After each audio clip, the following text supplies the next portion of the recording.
Hello student, now we are going to start the second chapter of history, the establishment of company power.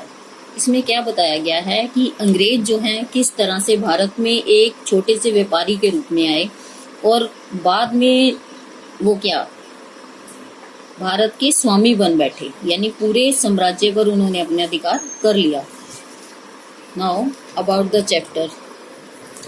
In the later half of the 15th century, three events which subsequently cast a direct or indirect impact on Europe's relation with a large part of the world took place. The first of these was the annexation of Constantinople, the capital of Greek Byzantine Empire, by the Ottoman Turk in 1453.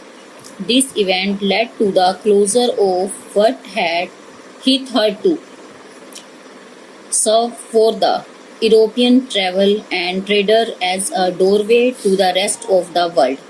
The other two events, which can be regarded to considerable extent as corollaries to the first one, were the discovery of New World, America, by the Spanish adventurous Christopher Columbus in 1492 and the discovery of new sea route to India by Portuguese navigator Vasco da Gama in 1498.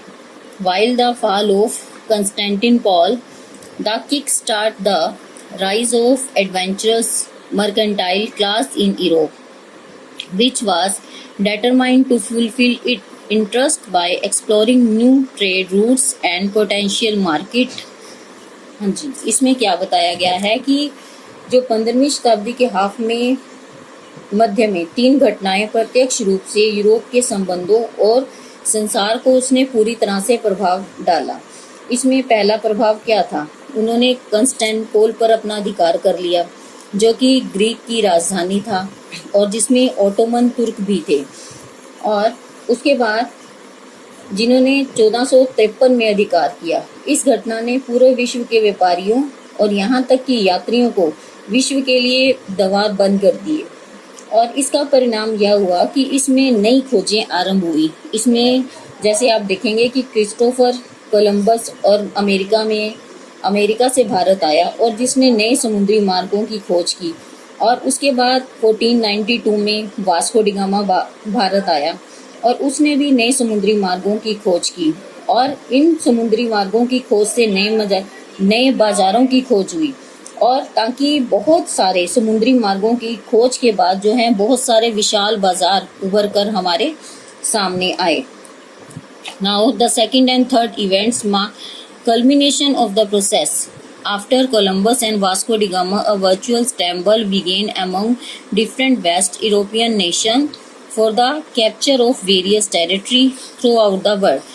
उन्होंने व्यापारिक संबंधों के माध्यम से बहुत सारे प्रदेशों पर अपना अधिकार जमा लिया. Establish colonies there and turn them into market.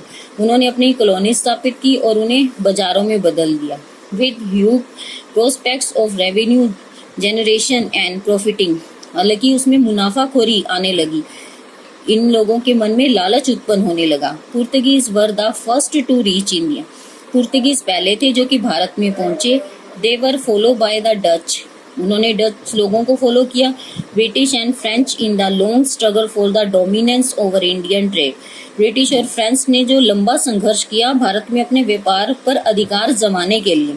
The British eventually emerge as stronger contender with the passage of time. The mercantile interest of British assumed colony colors, which eventually led to the rule of British Crown. In this chapter, we will learn about how the British succeeded in establish the rule over India. इसमें हम देखेंगे कि British लोगों ने पूरे भारत के ऊपर किस तरह से व्यापार के माध्यम से अधिकार किया और किस तरह से उन्होंने शासन किया और अपनी सर्वोच्चता स्थापित की. Now, glossary. Charter. An official documents granted authority or right. हालांकि ऐसे सरकारी कागज जो हमें अधिकार देते हों. Annex to take possession by contents, यानी अपना अधिकार मांगना, conquest sorry. Dual consisting of two part, दो भागों में बांटना।